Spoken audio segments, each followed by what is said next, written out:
बिस्मिल्लाहिर्रहमानिर्रहीम, अस्सलाम वालेकुम। कॉलम शाह मियां फारूकी के। आइए आज उनका एक कॉलम सुनते हैं, पूजा भट्ट से दूजा भट्ट तक। ये कॉलम 27 मार्च 1999 को शाये हुआ था। आइए सुनते हैं। हांगकांग के एक टीवी इंटरव्यू में भारत की एक अदाकारा पूजा भट्ट ने बड़ी किंग किस्म की बातें की हैं।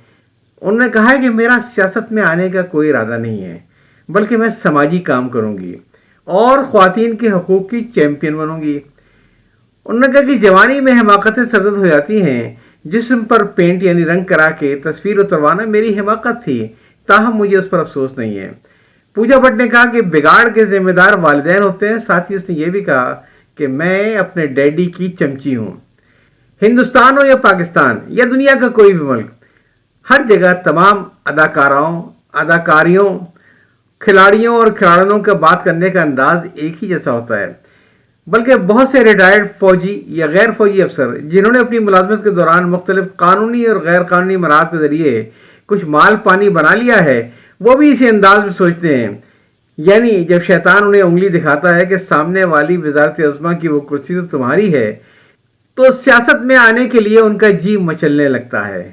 और इसकी इब्तिदा वो समाजी कामों के ऐलान ही से करते हैं, लेकिन इसके साथ ही ऐलान भी कि हमारा सियासत में आने का कोई इरादा नहीं। लेकिन ये सियासत बड़ी जालिम चीज़ है। हमारे यहाँ भी बहुत से लोगों और लोगनियों ने खेल ही खेल में समाजी काम शुरू किया, इसकी अदाकारी शुरू की और देखते ही देखते सियासत उन पर छा गई। फिर बेगैरती तेरा ही आसरा। ख्वातीन के हकूक़ की चैंपियन बनने वाली बात भी वही है, यानी इस मुआशरे में कोई भी मुस्तस्ना नहीं है। हर शख्स किसी न किसी के हकूक़ की चैंपियन बनने की फिक्र में लगा रहता है। औरतों और मर्दों के हकूक़, तलबा और तालबात के हकूक़, उस्तादों और उस्तानियों के हकूक़, आजरों और अजीरों के हकूक़, मजलूमों के हकूक़, जालिमों के हकूक़, मकतूलों और कातिलों के हकूक़, यानी मुआशरे के हर गिरोह के हकूक़ की चैंपियनशिप के लिए दावेदार सभी हैं। बल्कि हमारे यहाँ तो एक औरत ने जंग हकूक़ा की ऐसी माहिर है कि उसे लोग चैंपियनों की चैंपियन कहते हैं। जब वो खेलने के लिए मैदान में उतरती है तो अंदरूनी बैरूनी शख्सियात भी गेंद उठाने के लिए मैदान की चारों तरफ भाग दौड़ में लग जाती हैं। बल्कि बाज़ लोगों का ख्याल तो ये है कि ये सारी चैंपियनी है ही बाहर वालों की हल्ला शेरी की वजह से। बहरहाल दूसरों के हकूक़ की बड़ी फिक्र है, लेकिन जहाँ तक अपने फ़राइज़ का ताल्लुक़ है, ना हकूक़ुल्लाह की कोई फिक्र है, ना हकूक़ुल इबाद की। पूजा भट्ट अपनी सिफात में कोई मुनफरिद औरत नहीं है। हर्फ और आराब की कमी बेशी और तब्दीली के साथ भट्टियाँ तो हमारे भी बहुत से हैं, बल्कि एक भट्ट तो दूसरी भट्ट से कुछ ज़्यादा ही है। आप उसे दूजा भट्ट कह सकते हैं। मेरे एक कवायदी दोस्त का ख्याल यह है कि मुझे दूजा भट्ट नहीं बल्कि दूजी भट्ट लिखना चाहिए, लेकिन मेरी राय में ये जाट और तेली वालों की बात है। तेली के काफिये में कोलू ना भी फिट हो तो वो बोझों तो मरेगा। पूजा भट्ट के मुकाबले में दूजी का काफिया तो तंग हो ही जाएगा। ये बात काबिल फ़ख्र है कि पूजा भट्ट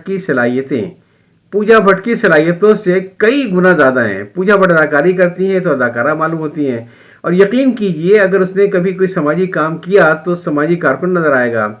लेकिन इसके बरक्स दूजा भट्ट की सलाहियत ऐसी है कि उसकी अदाकारी और समाजी कामों में बशर्ते कि कभी वो करे, फ़र्क करना बड़ा मुश्किल होगा। ये बात काबिल फ़ख्र है कि पूजा भट्ट ने अपने जिस्म पर पेंट यानी रंग करा के तस्वीर उतरवाई।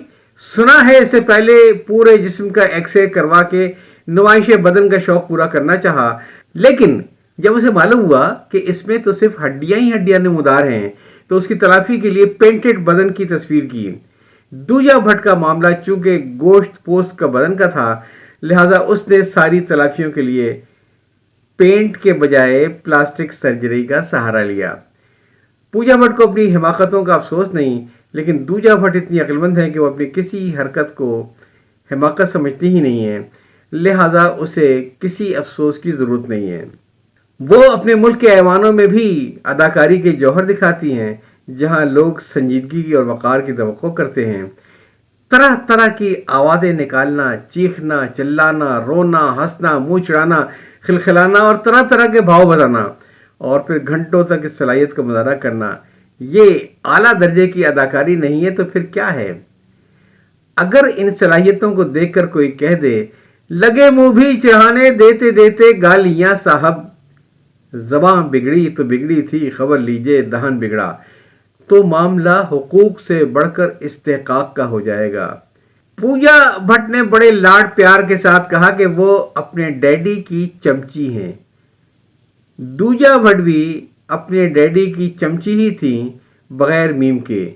دراصل دونوں بھٹیں اپنے پورے معاشرے کی چمچیاں ہیں، بغیر میم کے۔